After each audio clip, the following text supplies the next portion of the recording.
Sri Kumaran jewellers வழங்கும் மதுர தொடர்கிறது.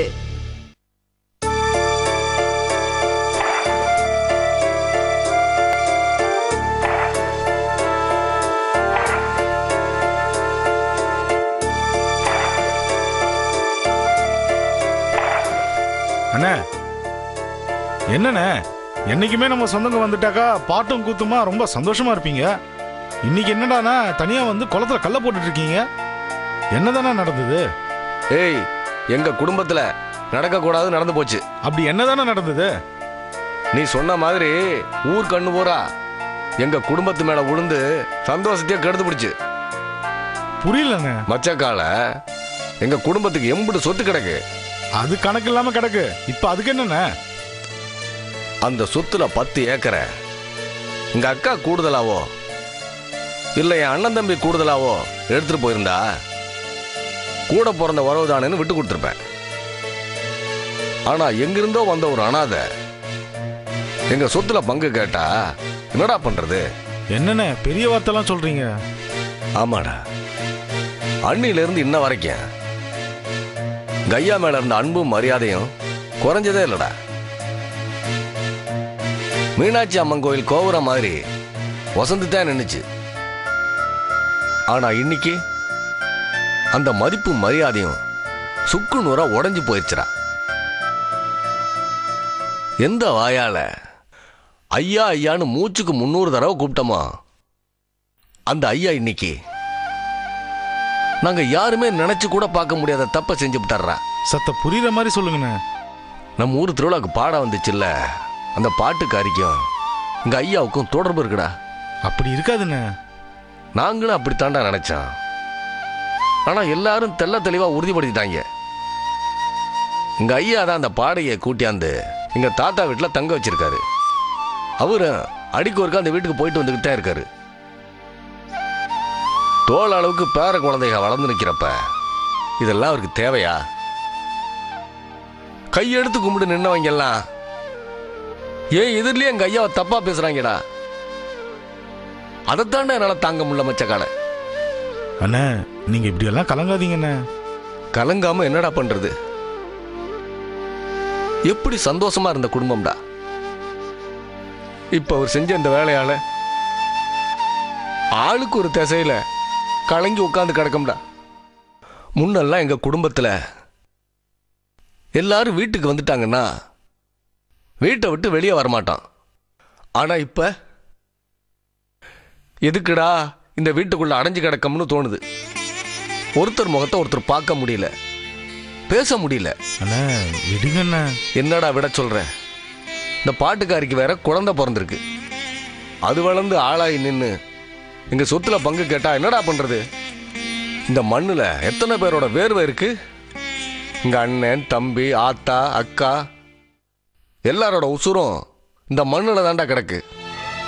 நாளைக்கு இந்த பாட்டுக்காரியால எங்க குடும்பம் பிரிஞ்சிருமோன்னு பயமா இருக்குடா. அண்ணே, இத்தனை வருஷத்துல நான் இன்னைக்கு தானே உங்க முகத்துல இப்படி ஒரு கலவரத்தையே பாக்குறேன். இது கலவரம் இல்லடா, எங்க மொத்த குடும்பத்தோட தவிப்பு. வீட்டுல யாருமே சரியா சாப்பிட்றதில்ல, பேசுறதில்ல. சாதாரண ஆளா இருந்தா எல்லாத்தையும் தூக்கி போட்டு போயிருப்போம். ஆனா எங்க ஐயாவை எப்படி பார்த்துருப்போம்? இப்படி கீழ்த்தரமா பண்ணிட்டாருன்னு நினைக்கும் போது எங்க நெஞ்சே வெடிச்சிரும் போல இருக்குடா. அண்ணே, இப்படியே சொல்லிட்டு இருந்தோம்னா நேரம் தானே அதிகமாகும், முடிவு கிடைக்காது. இதே எங்க குடும்பத்துல இந்த மாதிரி நடந்துருச்சுன்னா அந்த பாட்டுக்காரிய கண்டம் துண்டமா வெட்டி கறிக்கட்டை ஆக்கியிருப்பேன். என்னடா சொல்ற மச்சக்கால? பின்ன என்னண்ண, எங்க இருந்தோ தெரு தெருவா பாட வந்தவ நம்ம ஊருக்குள்ளேயே வந்து உக்காந்துக்கிட்டு நம்ம பெரிய மனசை கெடுத்து உங்க சொத்துலயே பங்கு கேட்கிற அளவுக்கு திருட்டுத்தனமா ஒரு குழந்தையும் உண்டு பண்ணிருக்கான்னா அவளை சும்மா விடக்கூடாதுண்ணே. ஆமாண்டா மச்சக்கால, அதைத்தான் நானும் யோசிச்சுட்டு இருக்கேன்.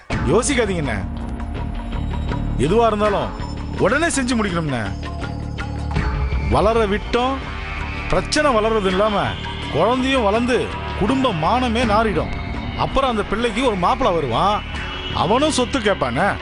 டேய் கொஞ்சம் சும்மாறா, என்ன செய்யணும்னு சொல்றா? இப்ப நானே குழம்பி போய் கிடக்கேன். குழப்பாதீங்கண்ணே, நான் சொல்றத நல்லா கேட்டுக்குங்கண்ணே. நம்ம குடும்பத்துல உங்களுக்கு இருக்கிற தைரியம் வேற யாருக்கும் இல்ல. நீங்க தான் அந்த வேலையை செய்யணும். அப்படி என்னடா வேலை? அந்த பாட்டுக்காரியும் அவ குழந்தையும் வீட்டோட வச்சு எரிச்சு விடுவோம். என்னடா சொல்ற? பின்னாடி ஏதாவது பிரச்சனை வந்தா யாரு பதில் சொல்றது? அண்ணா, நீர் நிலம் நெருப்பு இதெல்லாம் இயற்கை. என்ன இதுல செத்தா அவ இயற்கையா செத்துட்டான்னு நம்ம சுலுவா தப்பிச்சிடலாம்ல. அண்ணா ஆத்தா ஏதாவது சொன்னா அண்ணா, நாம எடுக்கிற முடிவை தான் அவங்களும் எடுப்பாங்க. அண்ணா, ஆமாண்டா மச்சக்கால, நல்ல முடிவா சொன்ன. இந்த பாட்டுக்காரி இனிமே நம்ம ஊர்ல இருக்க கூடாது. அவ குழந்தையும் நம்ம ஊர்ல நடக்க கூடாது. முடிச்சு விடுவோம்டா, முடிச்சே தீர்வோம்.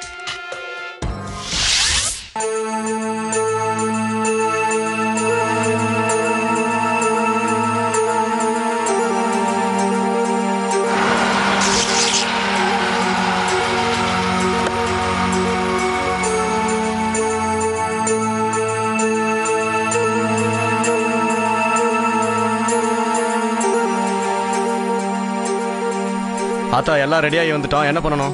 துரப்பாண்டியங்கடா. அண்ணன் வேலைக்கான பொருளை வாங்கிட்டு வரேன்னு இறங்கிட்டாரு. இங்க பாருங்கடா, துரப்பாண்டி என்ன சொல்றானோ அதை அப்படியே செஞ்சு விடுங்க.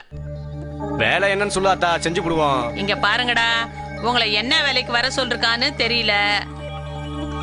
ஆத்தா ஆளுங்க வருவாங்க, அவங்க கையில பணத்தை கொடுன்னு சொன்னான். அதனாலதான் நான் காத்துக்கிட்டு இருக்கேன். இங்க பாருங்கடா, எது செஞ்சாலும் எங்களுக்கு சாதகமா இருக்கிற மாதிரி செஞ்சு விடுங்க. சரி ஆத்தா. உங்களுக்கு தேவையானத பண்ண வீட்டுல வச்சிருக்கானா, இந்தாங்க உங்களுக்கு கொடுக்க சொன்ன பணம். ஆத்தா துரப்பாண்டி வந்தோடனே சீக்கிரம் வந்து பார்க்க சொல்லு. காலையில இருந்து பிள்ளைங்க தண்ணி இல்லாம கிறங்கி போய் கிடக்கு. வார்த்தையை பாரு. என்ன பண்றது, காரியம் ஆகணும்னா உங்களை மாதிரி ஆளுங்க தயவு தேவைதானே. சரிங்க அத்தா, வரோம் அப்போ.